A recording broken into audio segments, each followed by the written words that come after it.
And it's the Super Bowl preview. That's right, the Super Bowl preview. We are back. Beyond Elevated Family is in the house. Sitting over to my right, all the way from Atlanta, Georgia, it is Percy Lee, Percy Jones, P. Diddy, P, the one and only Jones. Percy Jones, what up? This is the episode I've been waiting for. This is the Oh, one. This is the one. because this is the betting. This is the biggest betting day of the year. This is all This is the Gamblers Anonymous stuff. this is the big one right here. This is the big one. Absolutely, absolutely. And then coming all the way from Dallas, Texas, and has got the beautiful Dallas Stars Scully on is Mr. Ryan Lillis, Texas Tech's favorite son. How you doing, Ryan? I'm doing well today, guys. Sun is out again, 2 days in a row. We're on the right track here. We are on the right track. Let's keep it going. I'm ready for the Super Bowl, and I'm ready to talk about it with you guys and see what we can disagree about. Oh, I'm sure that's not going to take a long time. Coming all the way from Columbus, Ohio, is Mr. Corey Wilson. Corey, how you doing today? Yeah, man, this is the Super Bowl. It's the biggest game of any sport of the year. So this is the big game. This is the big day. You know, I want to see Rihanna run across that stage in some Fendi. She's definitely going to be fashion. She's definitely going to be setting a lot of fashion trends on next Sunday, and we'll definitely talk about the halftime show. But first, I just want the Super Bowl is such an interesting time, especially for sports fans around the United States, around the world, really. And I've been a sports fan for so long. I have so many great memories coming from the Super Bowl and so many sad memories being a Philadelphia Eagles fan. So, Percy, we're going to start with you. What is your favorite Super Bowl memory when you had growing up or even most recently? I'm gonna go with the recent one, man. When the Eagles won the Super Bowl, I was actually working right on Broad Street. We took off work for the parade, and me and my lady at the time, we actually went down there and got in the mix and walked the whole Broad Street and went down by, good old art museum and all. And I mean, it was, even with me not being an Eagles fan, I did it because she was. It was an amazing time, guys. I mean, I had to just get in where I fit in. Even though my team didn't make it, it didn't make a difference. The home team made it. The whole team won. I mean, I'm sorry, I almost said we. They have some of the greatest fans ever in the city of Philadelphia. So I would say the recent one when they won, it was an amazing day. It was cold, but it was a great time indeed. Ryan? The most memorable one for me, not my favorite one, but the most memorable one for me would have to be the Super Bowl with the interception at the 1 yard line, Seattle versus New England. I will never understand that call. I don't think anyone will ever understand that call. And it's just something that resonates in my mind daily. Not kidding. I'm kidding. Not daily, but every time the Super Bowl rolls around, I still wonder, why not beast mode? Why not beast mode from the 1 yard line? And that will be a question that will be asked to the end of time. So, yeah, that's one of the biggest ones that sticks in my mind for me. I'm sure Pete Carroll hears that a lot. I'm sure he does. For me, I would say I would like to give two, man, but the most memorable, even though it didn't end so well for me, was when we played Peyton Manning in the Super Bowl as far as the Bears go, and Devin Hester returned the opening kickoff for a touchdown. Where I was at, I flew my girl in from San Francisco. It was just such a big party where we were, and it just erupted when that happened. It didn't end so well. But, another one, I'd say I'd show my age with this one, but the 49ers, when they played the Bengals and Joe Montana threw that slant to John Taylor with about 19 seconds left on the clock, just how Joe Montana orchestrated that comeback in the last minute and a half. And you may hear him on ESPN talking about that when he was so cool and said, "Hey, look, there's John Candy in the stands," and just and that signified just the type of player that Joe Montana was, and I really enjoyed watching him play. Growing up.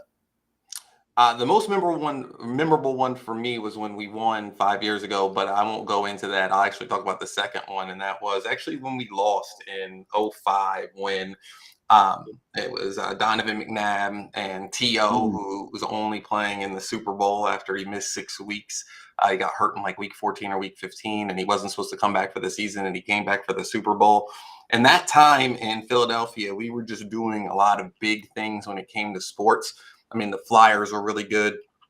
The Phillies were pretty good. And then we had a 6'1" guard out of Georgetown named Allen Iverson. And he was just unbelievable. And the city was just, I never thought how much I cared about the game until we lost that game to New England. I remember just being so bummed about losing that game to Tom Brady, and just to come back 11 years later and have Nick Foles beat him in the Super Bowl was just such a full circle. And the game just means so much to so many people. And it's just such amazing that we're back in the game now with the Philadelphia Eagles. So let's get into the analysis of the game. We're going to start with you, Ryan. Let's talk Philadelphia Eagles versus Kansas City Chiefs. Actually, it's the other way around because the Eagles are the home team. Let's talk about one of the most interesting matchups that you are looking at. What is one of the most interesting matchups of the game that you like, that you're looking for? I think the most interesting matchup and the most intriguing matchup for me, I know I'm a defensive guy and I preach defense all the time. It's going to be this great secondary that Philadelphia has against this quarterback, Patrick Mahomes, and this receiving core, if they're healthy, which I think they will be. A lot of guys got banged up with minor injuries in the last game for Kansas City, but they should be ready to go. It's going to be these receivers and Patrick Mahomes against these DBs that I really like the defensive backs from Philadelphia with Johnson and Slay and a bunch of those other guys. I really do like the way they play, but these Kansas City receivers are physical too. So I think it's going to be great to watch in the passing game when you got, everybody knows Mahomes is going to sling it around. But I think that's going to be a key matchup in this game is can they stay with Kelsey?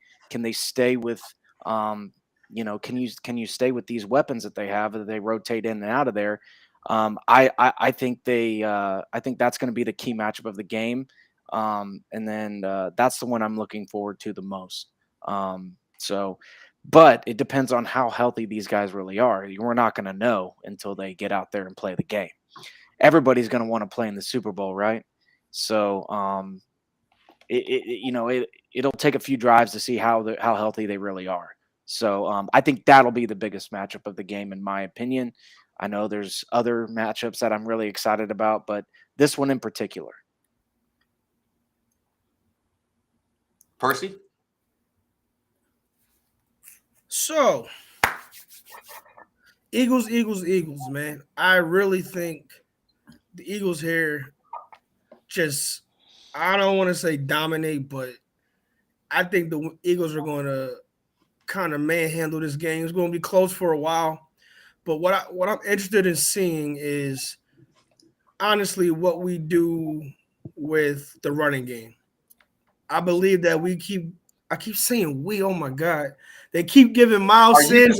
Are you just gonna admit it now that you're an Eagles fan? I mean, my goodness, how many times are you gonna say we? Like, you're a Raiders fan. It's okay though. If you want to hop on the bandwagon now, I don't blame you. You might as well. The water's real warm on this side. Like, it's pretty good. And you see that team right there. It's good. It's okay. Come on over. I don't think Kansas City defensively has enough for the Eagles. I think if they give that ball to Miles Sanders, set up the pass to Smith or Brown, I don't think Snead and McDuffie is enough.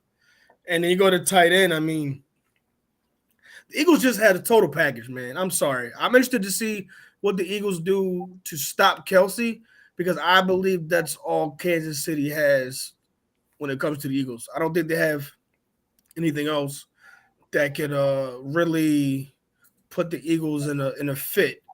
I mean, Pat Mahomes is amazing. We know that, but I don't think anybody else on the Kansas City receiving core is going to do anything besides Kelsey. So I'm interested to see who they put on Kelsey, how they put together a plan to stop him. But look, man, I haven't seen a team roll like this in a long time, fellas. In a long time. And, you know, Hurts lost one game, if you want to say he lost this season. I don't think any defense right now has anything to stop the Philadelphia Eagles. I'm sorry. Man, I would think the matchup I'm most excited about is the play calling and wit of Andy Reid, because I'm sure he is well aware of everything that Philadelphia defense has to offer. And I want to see what he pulls out of his bag of tricks and what he's going to do to keep them off balance. I know he will, and I know he is. And I don't think this Super Bowl is going to go like you guys think it is. Well, we haven't even given predictions yet. That's all I'm saying. Man, you're ready to start the Eagles hate already. My goodness. No, so what I'm interested in seeing is, you know, we're looking at two of the, let's call it premier and premier. If you look at PFF, the power ranking for the defense for the Philadelphia Eagles is number 1.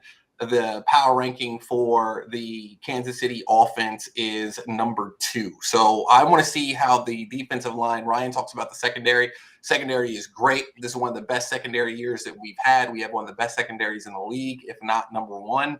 But that defensive line in our blitz schemes, I think, has put a lot of pressure under quarterbacks. And I really want to see, I mean, I know that he should be 100% healed, but you guys know how it is. We've all been athletes, and you know when you're coming over that ankle injury, it's just like that one little tweak or that one little misstep could kind of not take you out for the game, but just make you a little bit, less comfortable than you were. And I think that against teams like Cincinnati and Jacksonville, you can get away with, just leaving Mahomes in the pocket and only, getting him out on the run for so long. But when you talk about the Philadelphia Eagles and this defense, I just think that we're gonna get after it. And I think the most important thing is us getting after it, Corey, which you're always talking about, blitz them or run different blitz schemes is that around 75 to 80% of the time we actually don't blitz. We can get pressure off of having 4 or 5. So I think that if Kansas City wants to play the game of bringing Kelsey out, which they normally do when they're running a tight end or spreading Kelsey out and running him in the slot, then I think that our 4 or 5 on the line can win. I think that we definitely can win. And then on the other side, Jones is a beast, but so is Kelsey, our starting center. He's the best center, I think, in the league. And I just think that with him back there and with the ability, if you guys think about it, Kansas City hasn't really had to play against a quarterback that they're going to run a lot of design runs. And when I mean a lot, I'm saying probably like 8 to 10 quarterback design runs. That definitely keeps your pass rush a little bit hesitant to go in full steam and rush the quarterback when you have somebody that can hike it in the shotgun, take a step, and then either launch it down the field to A.J. Brown or Devontae Smith, or take right off right up the middle on a designed run call when you have a 5 or 6 person blitz scheme coming at him, and you look back and he's already 25 yards up the field. I think that's going to change things a little bit, and I'm interested to see that matchup. But let's move on to question number 2, Percy, and that is Patrick Mahomes. Patrick Mahomes, and we're going to talk legacy here for Patrick Mahomes. He's been a starter for 5 years. It's a 6th year in the league. When he has started quarterback, we're not going to count the year that he sat behind Alex Smith against him. His 2nd year in the league, he started starting. and he has been unbelievable. He has a start like no quarterback that we have ever seen. He's been in, this is his third Super Bowl that he's going to be in. He's probably going to win another MVP, win a second MVP of the league this year. And he's just incredible. I mean, he's going to go down as probably a top 5 quarterback to ever play the game, if not 1 or 2. So what does this mean for his legacy? Because there is something to be said about being Andy Reid type stuff, being in 5 straight AFC championships and only getting 1 Super Bowl out of it. That's the kind of thing where you look back on 20 years and say, how? Like, how did they have Harden, Westbrook, and Durant and didn't win a championship? Like, it's impossible. So what does this mean to Brady? What does this mean to Mahomes' legacy? So this is what I think about it, guys. I was talking to a friend the other day. It is hard, in my opinion, to win any kind of professional championship, regardless of the sport.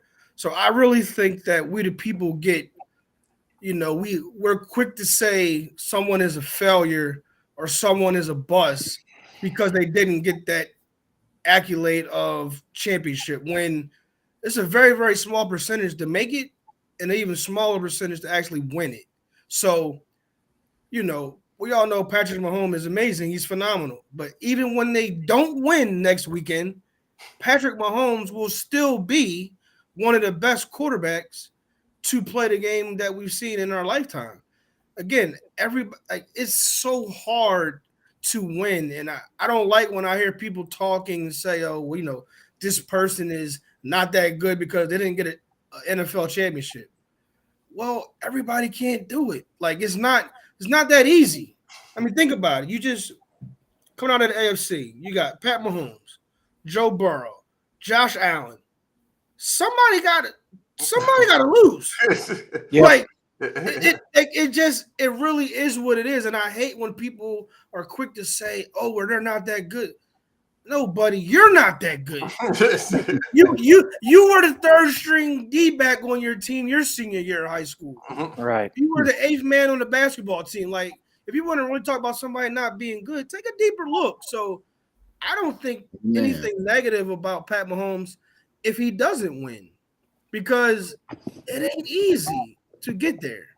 You need 11 people every play on the same page on each side of the ball in special teams. So I'm a firm believer, guys, that whether he wins or loses, he plays. Remember we were young growing up, playing in the schoolyard or playing in the grass, and you just did stuff you didn't think about. You just played to have fun, and when it worked out, it was like, oh, that's how Pat Mahomes plays. He plays like no one's going to get mad at me if I make this pass or do this. I love to watch him play. Whether he wins or loses, I think his legacy is still – he's a phenomenal quarterback doing phenomenal things. So I won't think anything negative about him, whether he wins or loses. That's my take on it. I'm glad that you brought that up, Percy. He is one of the best quarterbacks that we've ever seen. However, I do say that from a legacy perspective because not only have they been to 5 straight AFC championships, they've been there, right? So it's about closing that deal, right? It's about closing the deal and being – there is something to be said about being able to close the deal and being able to win the championship. However, I do agree with you in saying that when somebody is just saying that Patrick Mahomes, regardless if he wins the Super Bowl or not, he's still the best quarterback in the league. He is a very special talent. He's going to go down as one of the top 5 quarterbacks that have ever played the game, period. He does things that other people can't do. He does things that Brett Favre used to do that used to make Holmgren pull his hair out when he used to throw interceptions by running out and scrambling out, and Mahomes just does it so effortlessly, running to the side, throwing across his body, not having an offensive line and playing lights out in the Super Bowl. He is incredible. However, he does put himself at that standard of excellence. And believe it or not, he's playing against one person. Really, it's kind of like the difficult that LeBron had early, where he's like, I'm chasing ghosts. I'm chasing Michael Jordan, who doesn't even play anymore. And he wants to be the greatest of all time. And to be the greatest of all time, he is, Brady's done something special. Okay. And if we're looking at it and we're starting to compare at the end of the day, those Super Bowls are going to mean a lot. Ryan, what's this game mean to Mahomes' legacy? I think it means something to his legacy, but I think his legacy is already cemented, like Percy said. I think the way he plays the game is so different and so evolutionizing that it's not going to matter how many Super Bowls he has. Just when you watch him and watch the tape and the throws that he makes, nobody's making those throws. Nobody's going to make those throws. People are going to try. They're going to try to emulate what he does, and they try to do it all the time in college, and a lot of people fail. The problem with it, the thing with him is that his innate ability to have eyes in the back of his head and knowing which way the pocket is going in his pocket, his way of feeling the pocket, and his way of feeling the pocket outside of the pocket. When he creates another pocket on the complete opposite side of the field. Not a lot of quarterbacks do that. He breaks the pocket down, resets his feet, and then creates a totally another pocket 10 yards away, 15 yards away. It's a difficult thing to defend. And, Philly's got a great defense, but it's going to be hard. It's going to be difficult because that guy does stuff that you're like, I don't even know what I was supposed to do there differently. I mean, the ball's there. He threw the ball right in front of him. I mean, he gets the ball into these tight windows from these incredible arm angles that we've never even seen before. I think it's important to him, obviously. But he's already reached the top of the Everest that is the NFL and winning a Super Bowl. So the rest, I think, is I think he takes it very seriously, obviously, because he does want to be the GOAT. But I don't think this. I mean, if you go to the Super Bowl every year, who's going to talk? I mean, what bad is there to talk about? I mean, go talk to Josh Allen. He doesn't know what that's like. Yeah, this is true. Nobody talks down about Josh Allen though. Yeah, but you could also go talk to Jim Kelly. True. That's a joke. That's a joke. I was just thinking that. Jim Kelly didn't get one. Mahomes already has one, so he's good. Cool. Right. I think it means something. As unfair as it may be, it's still crucial to his legacy. Because if he loses this game, that's going to be said. He lost the Super Bowl. He's been to 3 Super Bowls and he lost 2 of them. He's 1 for 2. So just like you said, Jim Kelly, they went to the Super Bowl 4 years in a row and lost each one of them. And I don't think those guys get their fair credit and fair share because they were amazing. Jim Kelly and the Buffalo Bills with Thurman Thomas and all those guys were Marv Levy. They were amazing. That offense was high powered.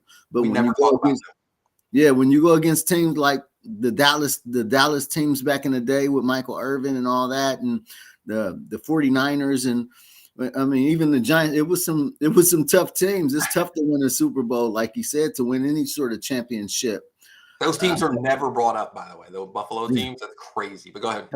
Yeah, so I think it does mean something. And this Philadelphia defense and this Philadelphia team is a good team. So no shame to him if he comes out on the wrong, side of history here and he doesn't get it done because it takes a team and he's playing a phenomenal team. But it's as unfair as it may be, it still means something. So he's going to have to win this game. Agreed with you. I do think that he needs to win the game. I think that Andy Reid needs to win the game. I think Andy Reid needs to win this game. Andy Reid has one of the best coaches of all time. He's a Hall of Famer, going to go down as one of the top 10 football coaches of all time, no matter what. He's a genius, a savant. He handles his business. You never hear anything bad about him. He's a great guy. But me being an Eagles fan, he's lost a lot of big games. Yes, it's very hard to get there, Percy. I don't want to take away from his greatness because he is I'm saying he's a top 10 quarterback. I mean, a top 10 coach of all time. However, he has lost a lot of big games where they have been favored to win, and he has lost and he has come up short. Is it a coincidence? Yeah, you could say that, sometimes he's played against some really good teams, but other times people have looked at the game plan and they've looked at some of the things and some of his players have just come up short at the end. And that's not to say that it's his fault, but it is to say that, this is a game that they should definitely win. They have the better experience. They have the better quarterback. They have the better coach. They should win this game. They've been there before. Like, they should win this game. Let's move on to the next question. We got to go to our bet analysis. Our bet man who says he's the best gambler of all time, but sometimes he talks all that stuff, and then he sends his bets over, and then it's like, oops, he lost that one. But I want to get into some prop bets because this is just the fun part of the Super Bowl where people are just gambling on everything. Percy, what are some of the prop bets? Give me one prop bet that you're looking at, and we'll go around the horn and just see if we like it or not. What's something that you're looking at that's interesting? Give me the odds on it. You said interesting, or are things going to hit? Which one? Let's do the ones that you think you're going to hit. And if you say something's going to hit, and you're telling the Beyond Elevated audience, who we love to death. Yes. By the way, odds on sponsored by FanDuel. FanDuel is giving the odds. If you say something's going to hit, I want receipts. Okay. I want receipts. You can't just say something's going to hit and then not bet it. Right. Well, I love the payout is not the greatest, but I love Miles Sanders to score anytime touchdown. It's at plus 115. So if you guys don't know what that means, if you bet $100, you'll bring back 115 on Miles Sanders scoring anytime in the game. I love that right there. I love it. Okay. What else you got, Percy? My next one I like, and this is mainly because Mahomes has no one else to pass the ball to, in my opinion, except Kelsey. Kelsey, anytime touchdown, minus 125. I think that's almost a layup. If they get anywhere in that red zone, the ball's going to Kelsey. Okay. What's another one? Another one I'm gonna reach on this one. Why not Kelsey scored 2 times at plus 440? If you put $100 up on FanDuel, you'll bring back $440. Again, who else is he going to throw the ball to, guys? Who else? Ryan, do you got anything? Ryan, we'll come back to you, Percy, because I know you're just happy. But Ryan, do you got anything? As you guys know, I'm not a huge gambler. I'm not a huge betting man. But I don't know. I always like the what are some of the ones like? Are these prop bets? Are some of the ones like the coin toss and stuff like that? Yeah, they got a ton. Okay, and how long my favorite one is how long is the national anthem going to last, guys? Yeah. How long do y'all got? Y'all got over or under 3 minutes? I think is what I saw. I don't know if it's changed or not, but it said 3 minutes. That's always a good one. Here's one that I thought that was very interesting, and that was Jalen Hurts rushing yards. If he rushes over 70 yards, it's plus 280. If he rushes over 80 yards, it's plus 430. I like that. I don't know. I just like it. I like it a lot. Corey, is there any ones that you're looking at that you like? Man, I'm not really a big gambler, but I will say this. Here's one that I would go with. Will a quarterback have a reception in the game? Oh, okay. So really special. Yes. Is this plus 1,400, Percy? If you see that, yep. Plus 1,400. Minus 5,000. I don't know as far as how much you'll win and everything with that, but that's a good bet. I mean, I don't perceive that happening. You don't perceive a quarterback catching a ball? Yeah, I don't think so. Okay. I don't think so either. So okay. No, minus 5,000. What's that? I would now. That means if it's minus 5,000, that means you got to put up $5,000 100 to only win 100. Yeah, you want to go. That's not a good bet. Yeah, don't even make that bet. Don't even make that bet. Yeah, that's not a good bet. But that's not going to happen at all. Another one. Let me see here. Here's what I will go with. The first team that'll record a sack. Okay. And I think I'd bet on Philly on that one. Minus 115. I like that. All right, Percy, you said you got another one. What is it? This is what I like, guys. And again, it's crazy odds. Plus 3,500 for Miles Sanders to score the Eagles' first and second touchdown. Ooh. I like that. I like that. You think this is a run-heavy game? I have no confidence in Kansas City defense stopping the Eagles. And Miles Sanders didn't really get too much of a workout in that last game because they manhandled him. Feed that man the ball. 2 touchdowns, the first, second touchdown, 3,500. I love it. I'm going to make that bet when we get off this podcast today, gentlemen.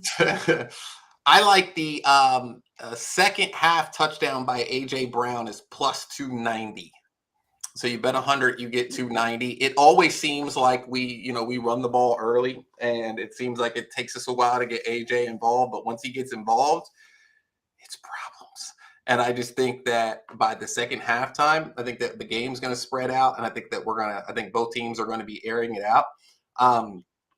I think it's going to be, a very, very interesting game. Another one to look at, Percy, is it's Miles Sanders with a first half touchdown and a second half touchdown at plus 800. That's a very you said plus 800? Yeah, but he has to score 1 in the first half and 1 in the second half. That might be a layup, guys. That might be a layup.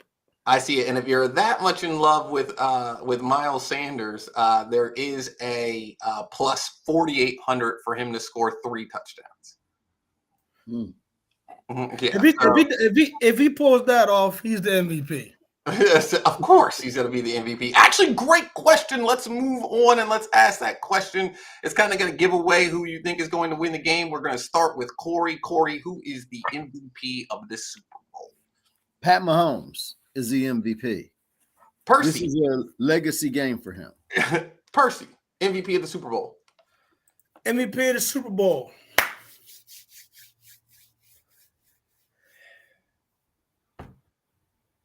Jalen Hurts.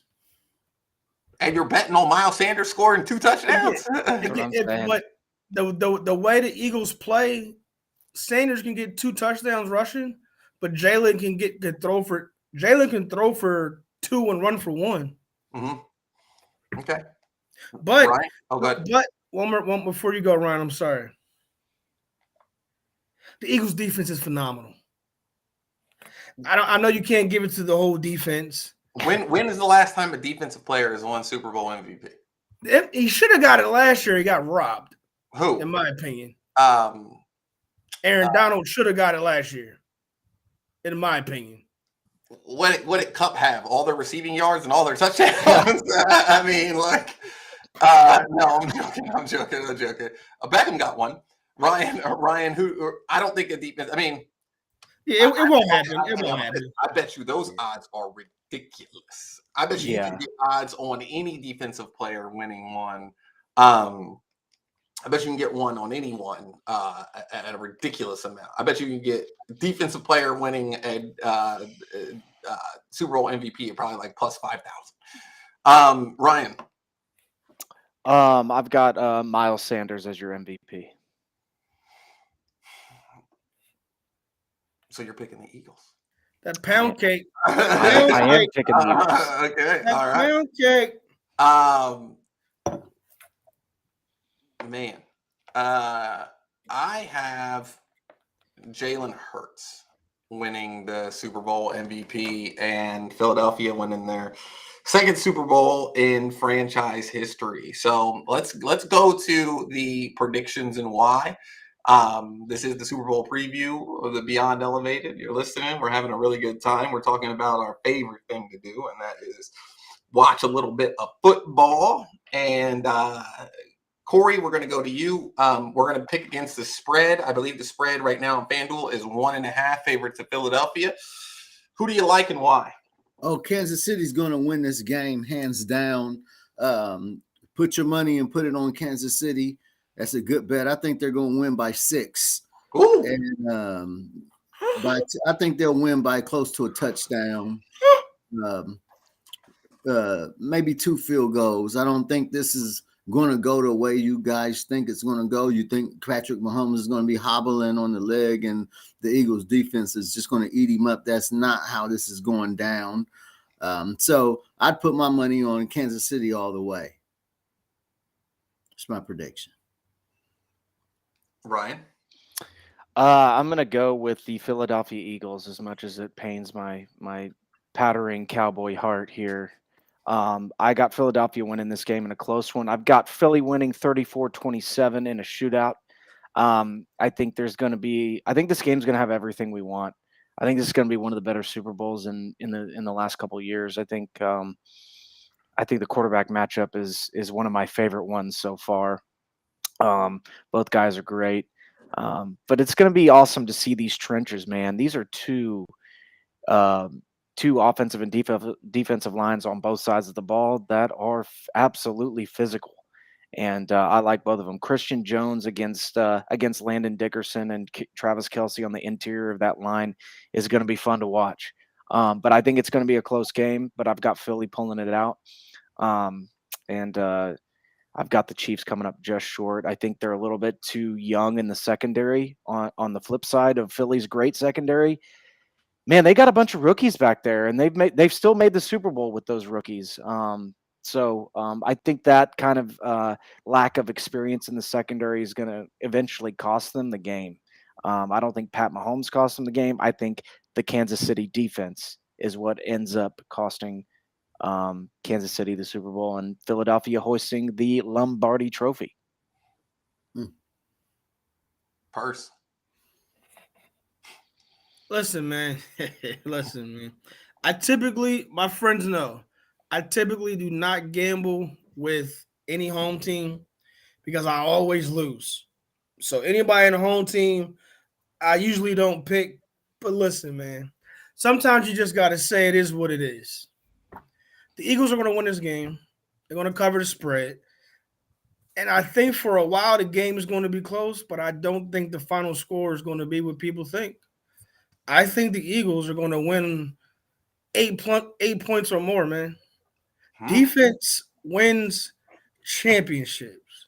And the Eagles defense is lights out, phenomenal. Nothing you can say about it. I think Reddick is going to be like a bat out of hell coming around that corner. And Mahomes can't run. We've seen it. It don't matter how we figure he had the extra week and all that. He's not at full capacity. And guess what? Those Eagles are. So I got the Eagles, and everywhere you want to pick the Eagles. I got Miles Sanders having a field day. Go Eagles, go Eagles, go Eagles. Fly, Eagles, fly. This is a big deal for me. I think that we're going to but first off, Patrick Mahomes is amazing. So, depending on how many amazing things that he does on Sunday, that's what it's going to come down to. Is Patrick Mahomes going to turn into, the one and the only?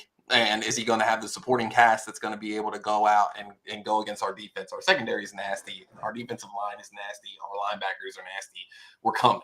So, go ahead. You say fly equals fly, right? Yeah. So I think this is going to be a Super Bowl full of questions for the Philadelphia fans and the Eagles organization. You guys are going to have to change that call sign to cry equals cry. Then die equals die. And the question you guys are going to be asking is why Eagles why? And what you'll be asking is why did Patrick Mahomes come in here and cement his legacy and do this to us like that? Why weren't we better prepared? Why did Andy Reid come and avenge this? You guys fired him. You remember that? You let him go. I mean, he was there a decade. How much longer do you give a guy? Okay, so how much time do you give? It's like a cheating girlfriend. How much time do you give her to get right? That's on his mind, and he wants payback, and he will avenge that. And that's another question that you guys are going to have to ask yourself, and you may have to do something as far as organizational changes to get over that hump. Why would we have to make organizational changes? Our coach is in his second year. We go to the Super Bowl. What organizational changes are we going to have? I mean, you're in the right direction. I'm saying this is going to we're in the Super Bowl. Andy Reid is going to put a bad taste in your mouth, and I think the lights are just a little too bright for Jalen Hurts. I think this. Why Kansas City team is experienced. Now, Jalen Hurts is the only guy I know in the Super Bowl. He threw in 6 games. He threw for 100 and something yards. He threw more 100 and something yards games than he threw 300-yard games. He threw 4 games. He threw for 300 and something yards. 6 games he threw for 100 and something yards. I know you guys have a balanced team, and you may not have needed that, but you just said it. You just said it. I look on the flip side of Patrick Mahomes. He only had 1 game where he threw for 195 yards, and that was the divisional round against Jacksonville. He has a plethora of games where he's thrown for 300, a couple 400-yard games. Can I ask you a question, Corey? Can I ask you a question, Corey? Without losing your cellular device, can you please tell me who Kansas City running back is? Yeah, McKinnon and Pacheco. Oh. They're 2 tough backs. And they're what? They're 2 tough backs. Those guys are tough. Good. They can take those Philly blitzes. When you guys blitz, those running backs will step up. And we don't blitz 80% of the time. You just named 2 running backs, right? Who probably never in their career in the NFL had more than 15 carries in the game. Pat Mahomes has nothing to do but pass the ball, sir. He has to pass the ball. They use a running back. Pacheco's like 172 pounds. So can wait. He's a tough back. If you watch him, he will. He's okay. He's okay, but I'm not giving him 20 carries. I'm not giving him 20 carries. Well, I just think. Because they're not going to. Because Andy Reid's not going to give their running. No, he never does. My point is, Pat Mahomes is going to have 300-yard games versus a Jalen Hurts who has a balanced attack where they can actually run the ball. Now he's in a division called the NFC least. Now you're going against Washington. I mean, listen, you're going against Washington, bro. You're going against Cinderella Daniel Jones. You beat him. I like that one. How many times in a row have you beat the Giants? 100. You're making it sound like you're taking away from. So first off, I don't. Dallas is so. I don't. Dallas is better than any team in your division. But let's move on.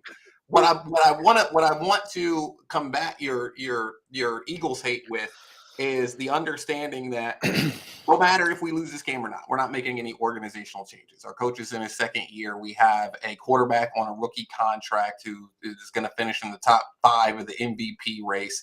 We have A.J. Brown locked in. We have Devontae Smith on a rookie deal. Miles Sanders is locked in. We have one of the best offensive lines in the league. We have one of the best defensive lines in the league. We have 2 DBs that are locked in. We are good.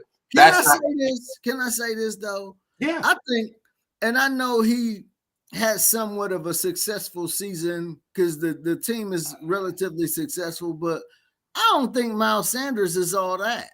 And I just don't. As far as it's a lot of backs in this league. Anybody can run the ball. We can go get somebody else to run the ball. The point is that we run an offense that's catered and designed around what is the defense going to do. Are you going to load? It's not because of our running back. It's because of our offensive line and the fact that we can run a run-pass option with Jalen Hurts, who, by the way, can run the ball. And that's the problem. I mean, think about the last time that you've seen a team just say, okay, if it's 3rd and 1 or 4th and 1, we've done this all season. We are stacking the line, and it's leg day. So when I start texting you leg day, right, on Sunday, you're going to realize that I mean this. But Jalen Hurts, what is he squatting, 600 pounds? Bro, they backed into the Super Bowl. You had to look at who you played. You played the pitiful Giants who shouldn't have been there, and San Francisco, who the quarterback couldn't even throw the dang on ball all day. You want to know why he couldn't throw the ball? Because we buried him. Yeah. He couldn't throw the ball because the Eagles defense was everywhere he went. And my point is, Johnson came in and they put him out too.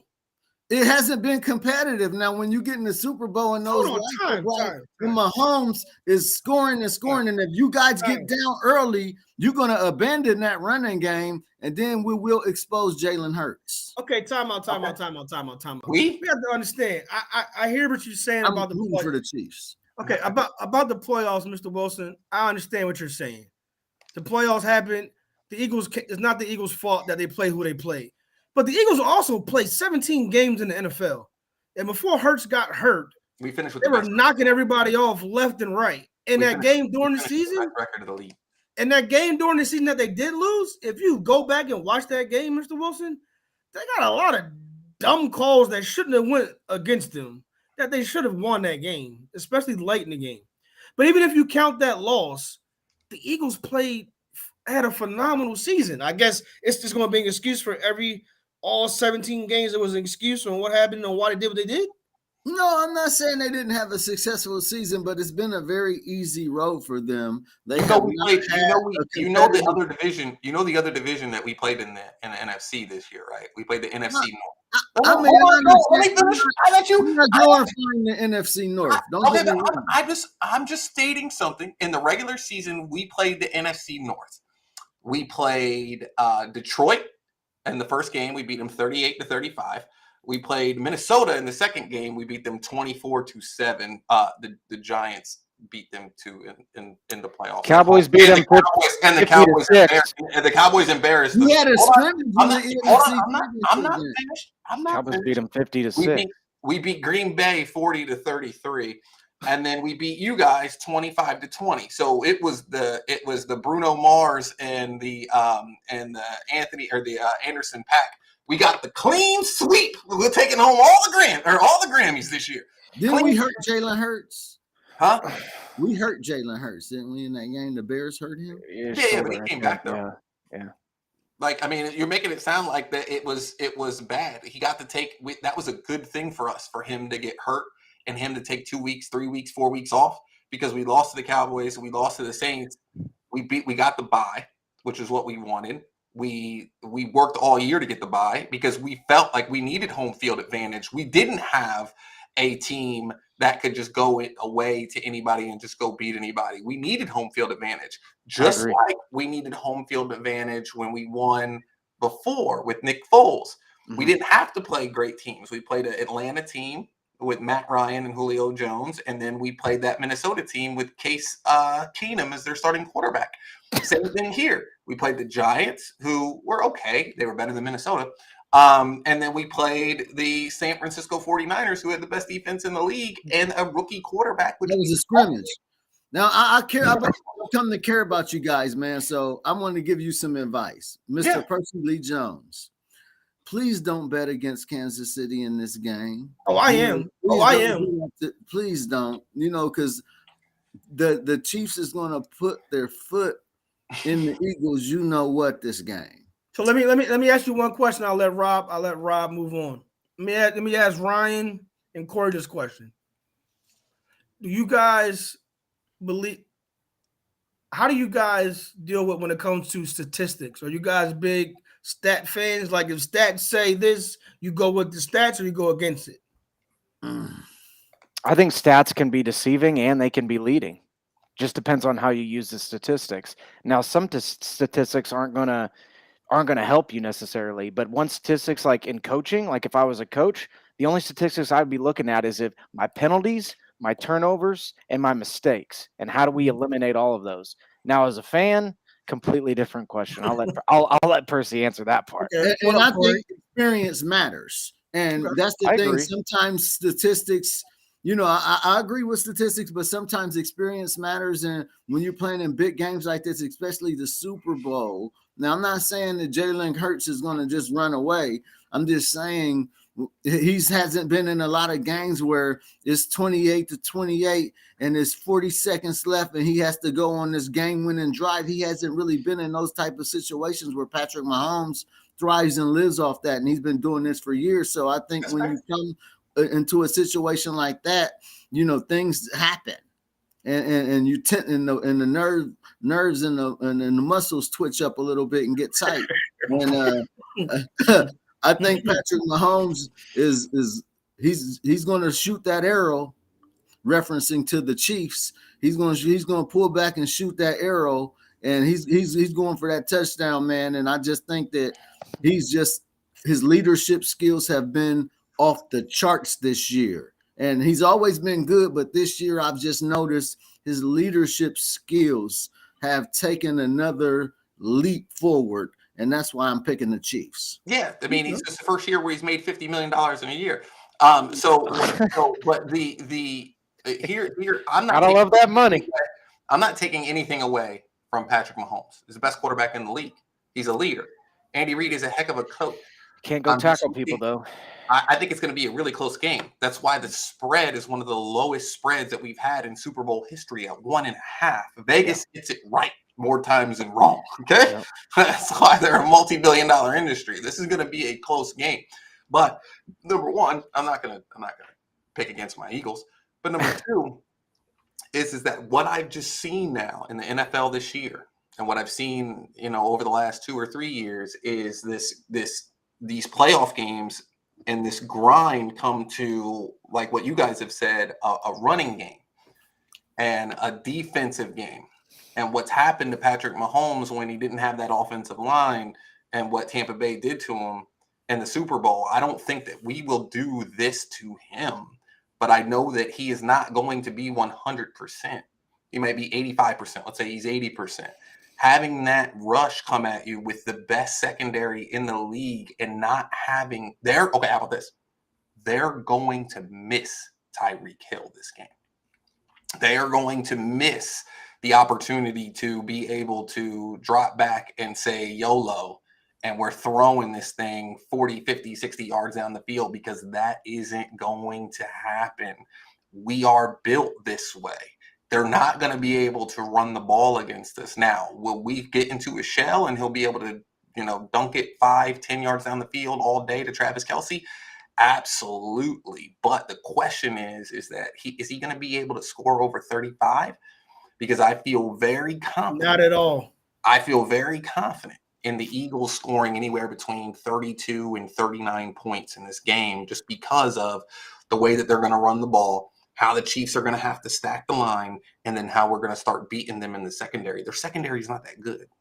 And I'm not saying Jalen Hurts is some great quarterback, but what he will do, Corey, is he will throw the ball down the field. Go ahead, Ryan. Well, that's what I'm saying. We're talking about experience here, and as I mentioned earlier, the Kansas City secondary is the least experienced position group of both teams on the field. They're young. Don't get me wrong. They're not bad.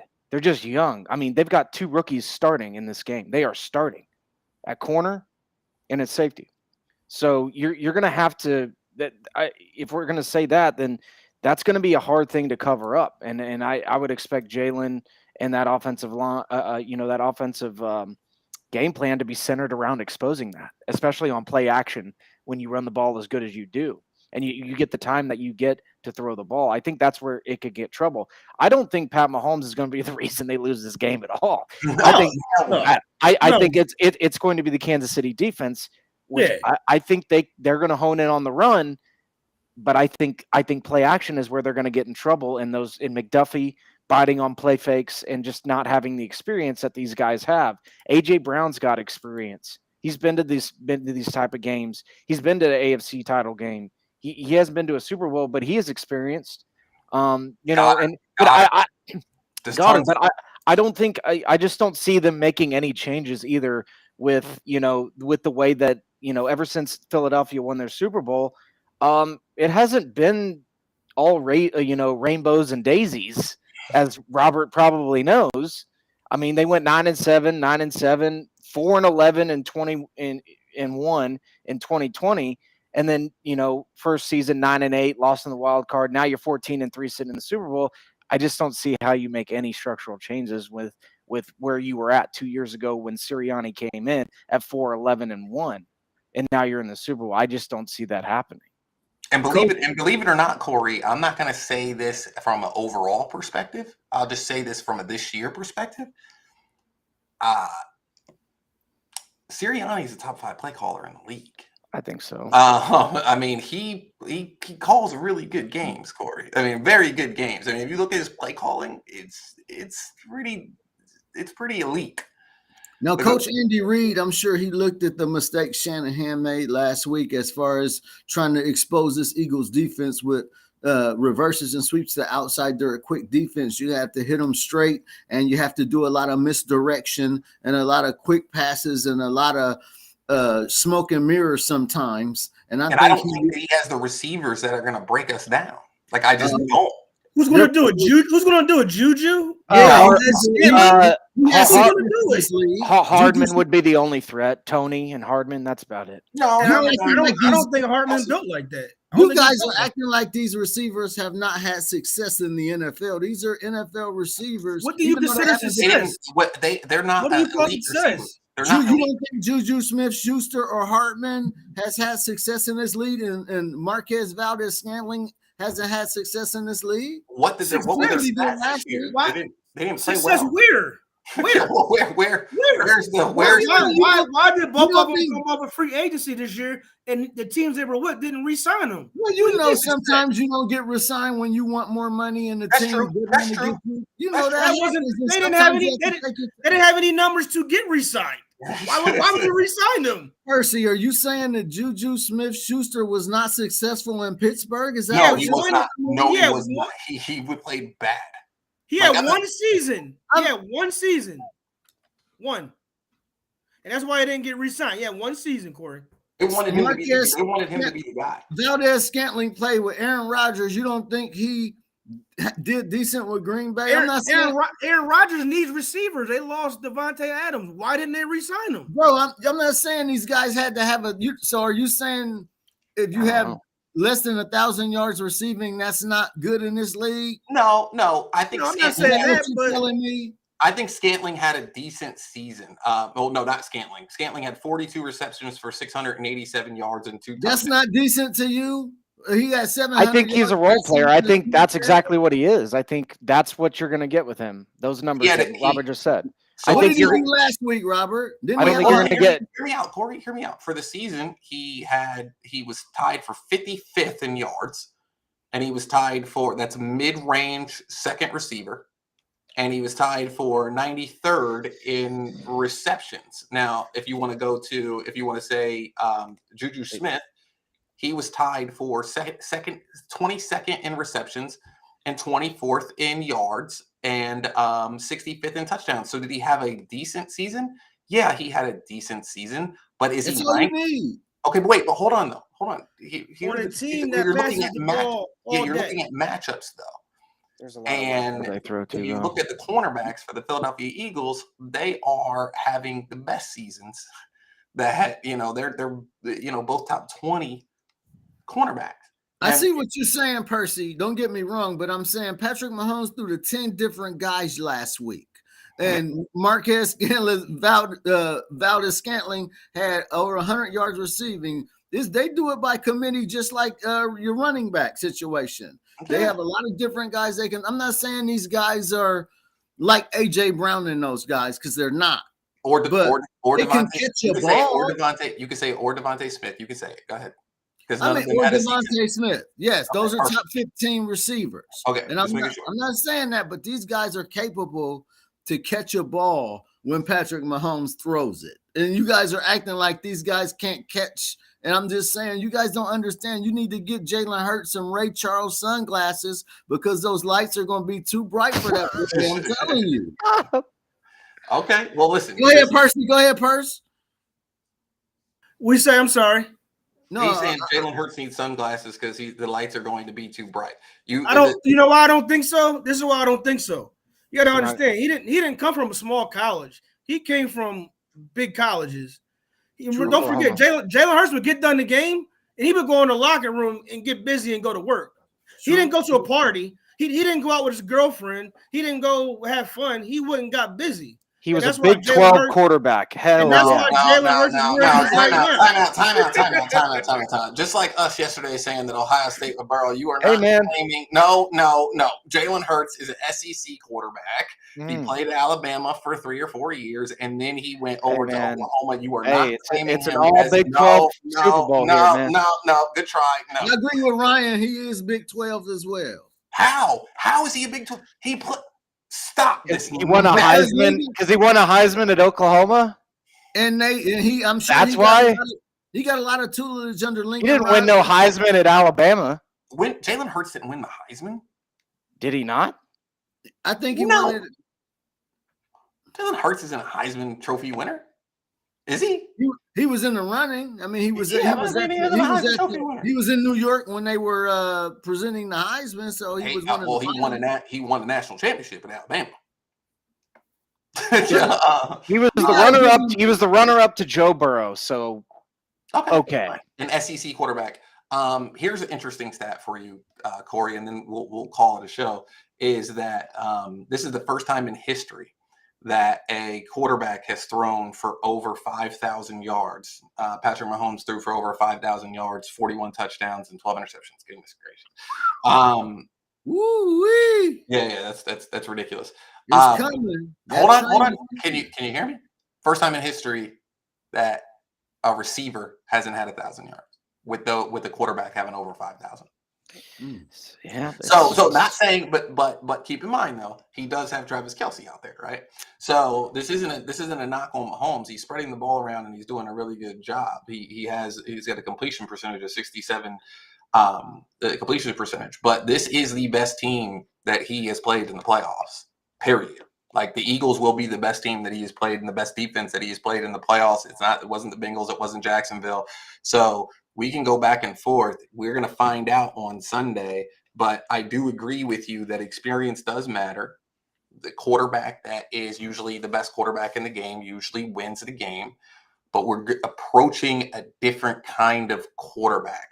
We're approaching a different, and we're about to see, right? But we are approaching a day where it's like you may not have to throw for 300 to win the game. You may be able to throw for 220 and run for 80 and score 2 touchdowns. And the way that we move the ball around and the way that we run and our possession, usually our time of possession that we usually hold over teams 75% to 25%, we're going to see. Now, that doesn't mean that it's going to happen to Andy Reid, but it has before on multiple occasions in multiple Super Bowls, in multiple championship games, has he been shown that he has been not only out-coached. I mean, go back. You can look. Tampa Bay came into Philadelphia and rocked us when we were at home and 7-point favorites. Gruden showed him like he has been out-coached. So we will see. However, I want to make sure that I say on my podcast, there will be no Patrick Mahomes disrespect. I am not disrespecting Patrick Mahomes. We are bowing down. There is no question on who is the better quarterback of this game. I just think that we are the better team. It's a team game. Still a team game. It's not just about the quarterback. And it kind of lines up to this. And it kind of, say that again? It's an Andy Reid revenge game. Okay. Cool. You know what I mean? When you see when you break up with a chick and you got a new chick and she's better than the one you had, and you want to go around her and show her what you got, how she ain't ish. So this is what Andy Reid is going to do. You know, Andy Reid fired Sirianni in 2014, right? Oh, excellent. He needed to. So when you talk about the people that hold grudges and people that let you know and people who talk a lot of ish on the sideline, remember when that camera goes to Sirianni and he's gripping his testicular fortitude and saying, yeah, right here. Just remember that that's our coach, right? And, something that, that we'll just go with what Kelsey said as we close the show is that, you don't like us and we don't care. You don't like us and we don't care. They're playing a team with a pulse this week. Okay. They went through the whole playoffs of playing teams that were just had no pulse and that were lifeless. It's a Philly thing. It's a Philly thing. It's a Philly thing. Okay. So thank you. So thank you guys for tuning in. This was a great show. We appreciate it. This was a Super Bowl preview. We are going to talk a little bit more probably this week. We might even do something next Sunday before the game just to have a little bit of fun and get on and talk something before the game starts.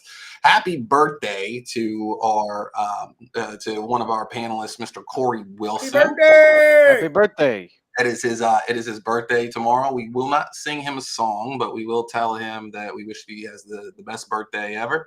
God bless everybody out there. We truly appreciate all the fans and you guys tuning in, and we will see you tomorrow.